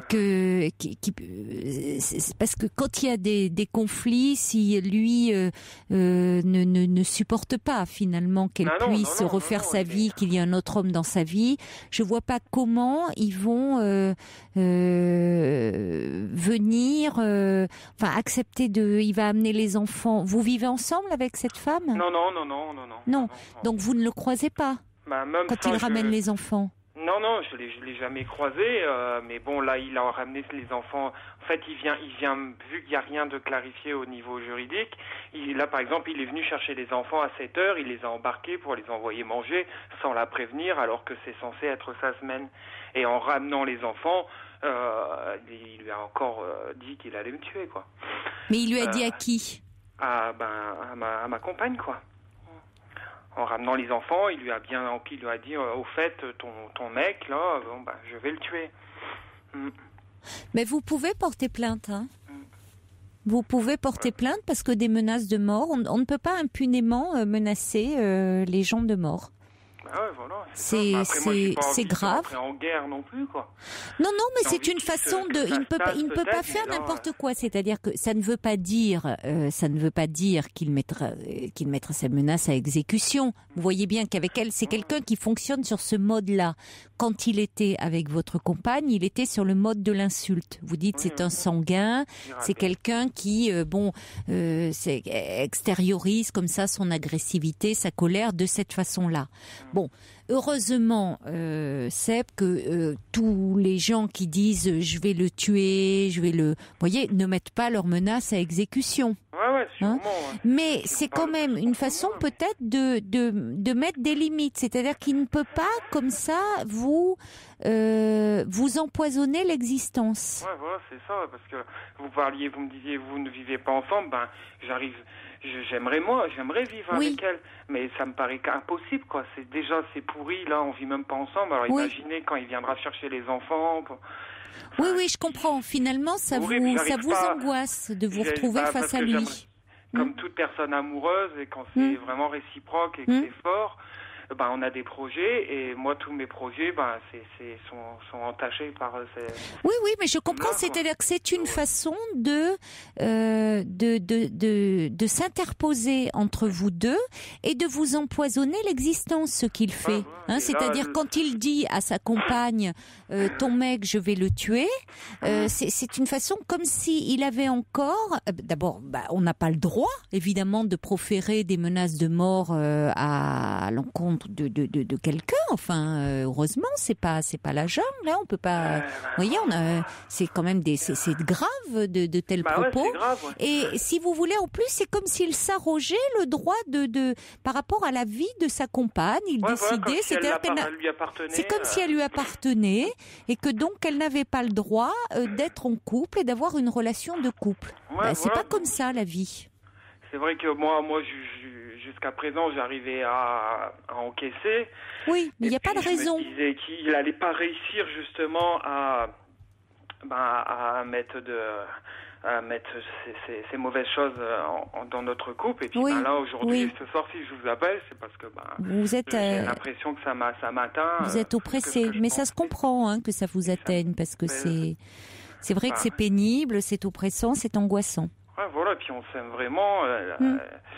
On aimerait bien vivre ensemble, on aimerait bien avoir des projets. On parle même de mariage au bout de 6 mois. Mais il n'y a pas de raison que cet homme vous en empêche. Et quand bien même elle serait partie, quand bien même elle l'aurait quitté pour vous, il n'aurait pas à réagir de cette façon-là. Quand bien même il serait en colère ou triste, il n'aurait pas à proférer des insultes ou des menaces de mort comme ça. Et en plus, ils étaient séparés quand vous l'avez rencontré. Donc, séparés. Ça faisait déjà 3 ans. Elle avait déménagé au mois de janvier. Nous, on est sortis ensemble au mois d'avril. Et ça faisait 3 ans. Vu que moi, je l'ai côtoyé, pas régulièrement, mais une fois par mois, j'allais manger chez eux, environ quand même. Donc je suis témoin que ça fait vraiment 3 ans et comment leur couple est vraiment était mal, quoi, vraiment battait de l'aile. Donc voilà, je suis témoin. Vous voyez, je reçois un SMS d'Yvon qui dit faites état, elle et vous, des harcèlements que vous subissez devant le juge. Ces agissements ne doivent pas rester impunis. Et puis, quelqu'un dit déposer plainte contre lui, et les personnes à qui il a fait part de ces menaces et insultes pourraient témoigner. C'est pas la jungle, dit cette personne. Est-ce que vous pourriez, par exemple aussi, si jamais, enfin, votre compagne pourrait vous accompagner en disant que elle a, si vous déposez plainte? Ouais, mais c'est là où moi je veux pas du tout rentrer en guerre et tout. J'aimerais bien qu'il se calme, qu'il passe par l'acceptation, puis qu'il se calme et puis que ça se tasse. Oui, mais alors dans ces cas-là, il faudrait qu'on arrête de vous rapporter ces propos, voyez, parce que ça peut être effectivement sous le coup de la colère, même si ce n'est pas acceptable. Et chez où j'habite, il avait mes coordonnées, forcément. Bon, peut-être il les a effacées. Oui, mais bon, on peut penser qu'effectivement, ça finit par vous faire peur, ce qui peut se comprendre. Il n'y a pas de raison qu'ils mettent. Mais plus ça me dégoûte pour l'amour que j'ai vis-à-vis de ma compagne, quoi. Oui, mais alors de deux choses l'une, soit, vous voyez, elle vous le rapporte. Oui, mais elle vous le rapporte. Donc à un moment. Bon, qu'est-ce qu'elle... Elle m'a dit, est-ce que j'arrête de te le dire? Peut-être, parce que finalement, ça sert à quoi, de tout ça? Elle a besoin de l'exprimer aussi. Qu'est-ce qu'elle a? Elle a peur, elle? Qu'est-ce que... Vous voyez? Elle me dit que non, c'est un gros nerveux, mais surtout en parole, quoi. Et tout le monde me dit ça. Tout le monde, si vraiment il était vraiment... Alors qu'avec le temps, il va finir par accepter? C'est justement, on n'est pas dans sa tête. Moi, c'est mon souhait. C'est pour ça que je veux pas rentrer en procédure. Oui, mais enfin, moi, je pense que quand même, devant le juge, il faudrait que ça soit fait mention, qu'il y ait un peu un rappel à la loi, dire bon, maintenant, j'aimerais pouvoir vivre tranquillement avec mon nouveau compagnon, enfin avoir une relation sereine, et que tu cesses tes insultes à son égard et tes menaces de mort. Il faudrait qu'elle le dise à ce moment-là, parce que c'est ce qu'il faudrait dire à votre compagne, qu'elle le dise lorsqu'il y aura l'audience avec le juge. Que ça soit bien mentionné. Elle a un avocat. Je sais pas. Alors, Elle doit avoir un avocat. Logiquement, oui. Parce qu'il faut qu'elle en parle à l'avocat. Ouais, déjà, faire ça, et puis voilà, quoi. Mais bon, c'est... Parce que je pense que ça le calmerait, ça, hein. Ouais. Vous voyez, c'est important de... Enfin, vous avez peur de porter plainte parce que vous avez peur que ça envenime. Oui, voilà. Ouais. Voilà, j'ai pas du tout envie de rentrer en guerre, quoi. Je le connaissais, moi, à aucun moment j'ai voulu lui faire du mal.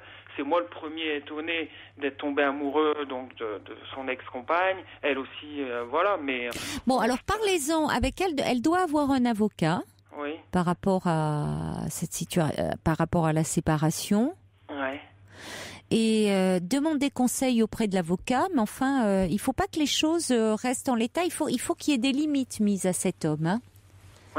Donc sûr. Ça peut être, si vous voulez, soit un dépôt de plainte auprès du tribunal, soit au moment de l'audience avec le juge, l'avocat qui représente votre compagne signifie à cet homme qu'il faut impérativement qu'il arrête maintenant ses insultes et ses menaces, sinon il y aura un dépôt de plainte. Ok. Ouais, si, on va faire comme ça, Ouais. Si vous voulez, avant, vous voyez comme il va y avoir une audience la prochaine. Elle a lieu quand, l'audience ? Logiquement en novembre. Bon, ça laisse quand même encore un peu de temps, hein. Mais si vous voulez pas porter plainte avant, vous pouvez attendre l'audience, mais qu'il faut que ça soit clairement signifié que si à nouveau il se permet de vous insulter ou de vous menacer, il y aura, vous porterez plainte. Il ne peut pas vous empoisonner comme ça, peser sur votre vie de cette façon-là. Ouais, surtout que je pensais pouvoir encaisser, et puis je me disais, bon, c'est des paroles en l'air et tout. Oui, et puis, mais ce ne sont pas n'importe quelles paroles. On ne peut pas menacer de mort impunément quelqu'un, hein. C'est grave. Et c'est puni par la loi. Hein, c'est passible du tribunal correctionnel. Bon. Voilà. Ok, on va faire comme ça. Voilà. Donc il faut vous apaiser parce que si vous voulez, vous voyez, il ne faut pas lui donner rentrer dans son jeu où effectivement il arrivera à vous séparer. Hein? Voilà. Ce donc soir, on va fêter nos 6 mois donc le 16 et puis. Bon, donc il ne faut pas rentrer dans ce jeu-là, c'est-à-dire qu'il ne faut pas lui laisser ce pouvoir-là. Vous avez la loi avec vous là. Hein. Il faut que vous en ayez conscience. D'accord ? Ok. Donc il faut vous apaiser, demander des conseils à l'avocat de votre compagne, et sachant que vous avez la loi de votre côté. D'accord. Bon courage, bon courage, hein, Seb. Ok, merci de votre écoute. Au revoir. Au revoir. Pour rejoindre Caroline Dublanche, appelez le 39 21, 34 centimes la minute. Bonsoir Isabelle. Bonsoir Caroline. Bonsoir. Je suis ravie de vous entendre et de vous parler. Mais moi aussi. Ça fait très peu de temps que je connais votre émission et j'apprécie beaucoup. Merci. Alors il y aurait beaucoup à dire sur les 2 derniers témoignages.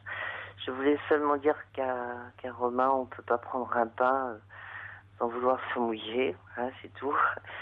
Et puis, c'est vrai. Le hasard, puis le hasard fait parfois bien les choses. Et puis, malheureusement, c'est vrai que dans notre temps où tout, depuis Internet, etc., bon, c'est vrai que parfois, tout commence, hélas, on ne sait jamais, par un, je dirais vulgairement, un fond cul. Voilà.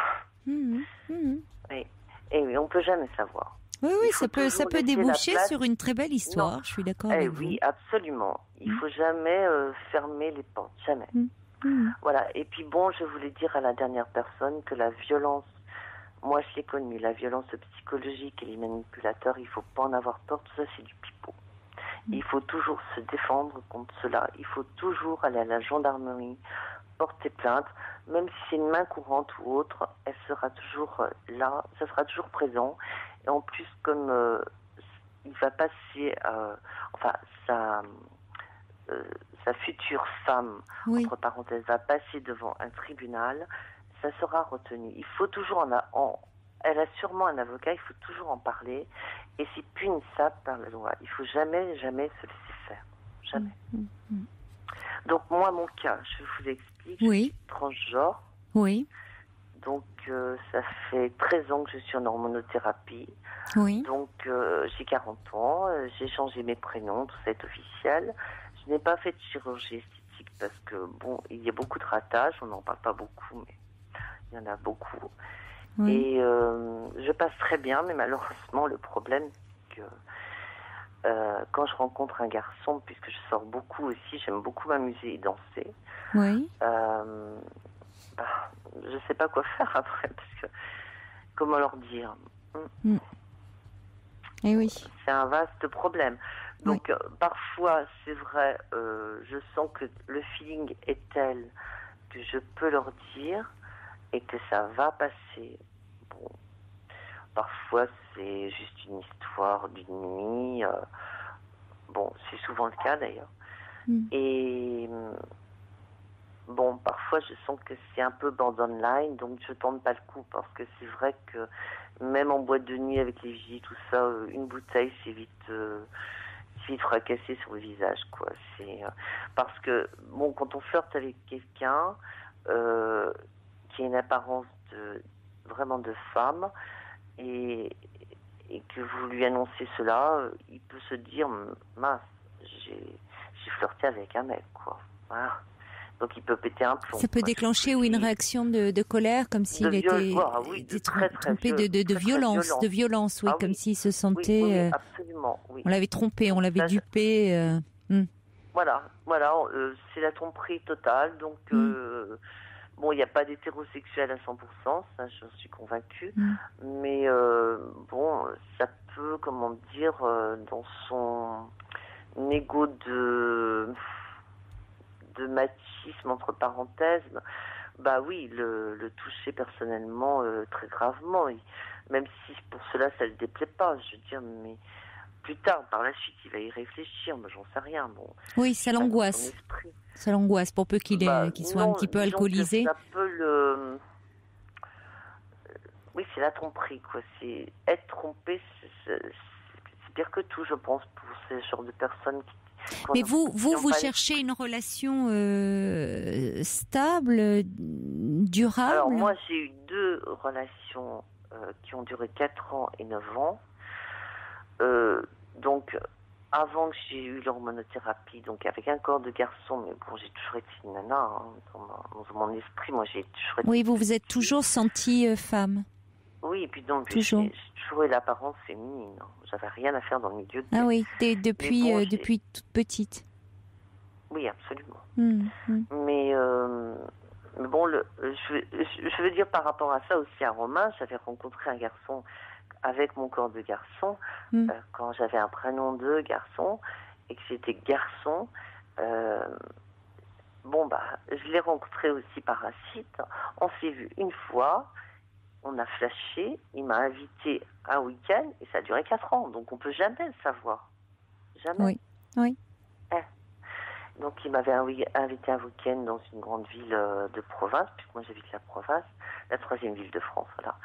Et donc ça a duré 4 ans, donc bon, c'est vrai, ça n'a pas été tout rose parce que il était très très ghetto, mais l'important c'est de vivre les choses et d'avoir un vécu.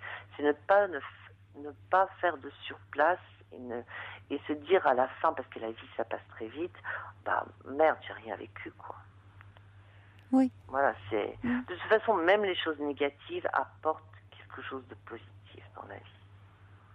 Oui, il faut en même temps... Parfois on se sent on peut se sentir tellement fragile qu'on se protège et qu'on se protège moi, de je suis relations. Très très sensible, et je veux dire le transgenre, oui, c'est certainement. La transgenre identité, c'est une minorité parmi les minorités. Vous pouvez préciser ce qu'est, parce que je reçois des SMS en disant mais qu'est-ce qu'on entend par transgenre? Voilà, c'est pas connu. En fait, voilà. Transsexuel. D'accord.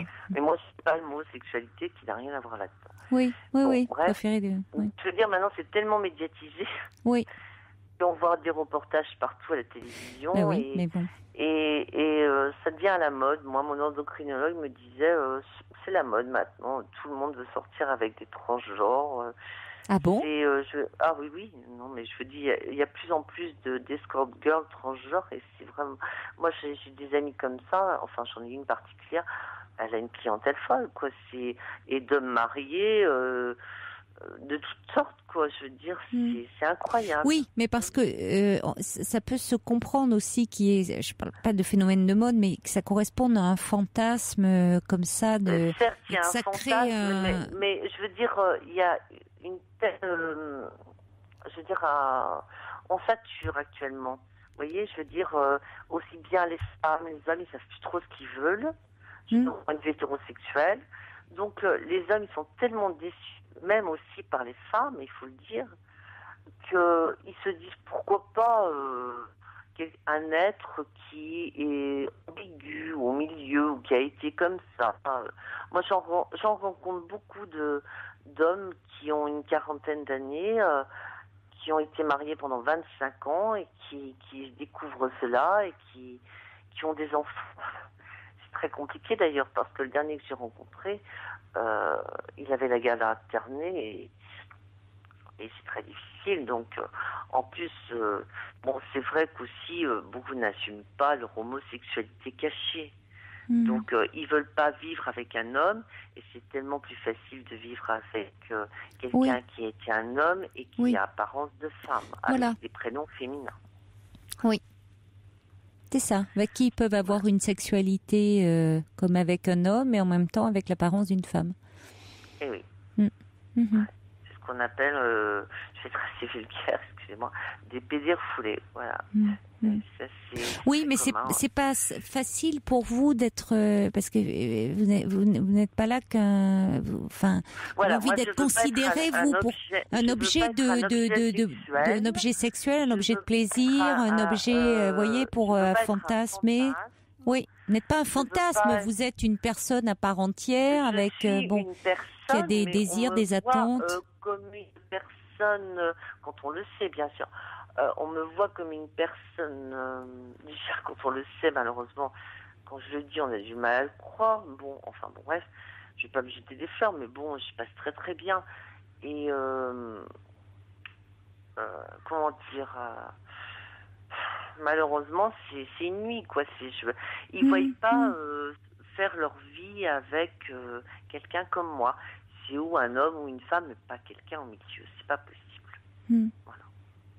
Mais vous sentez, vous, au milieu, parce que ça revient là de l'expression au milieu, parce que vous dites en même temps, non, vous dites que vous vous êtes toujours senti une fille. Malheureusement. Oui. C'est la société qui me met au milieu. Et en même, je veux dire. Oui. Parce que moi, je ne suis pas rectifiée. Je n'ai pas fait l'opération du bas. Oui. Et bon, je voudrais la faire, mais bon, j'ai eu des bons et des mauvais témoignages. Et les mauvais témoignages, soit ils le disent pas, soit les personnes finissent au cimetière. Quand on fait tout trop vite, je veux dire, je connais des filles qui à 21 ans avaient tout fait, c'était une catastrophe, elles se suicident. Donc il faut aussi prendre le temps, parce que c'est pas évident non plus. Il faut savoir que pendant un certain temps, on a quand même vécu avec un corps de garçon. Oui. Et oui. Et donc la testostérone, elle a fait son effet aussi pendant un certain temps. Même si, je vous dis, j'étais très très féminine, ça m'a gâché d'ailleurs mes études, parce que quand je suis rentrée en 6e, je passais très très bien en fille.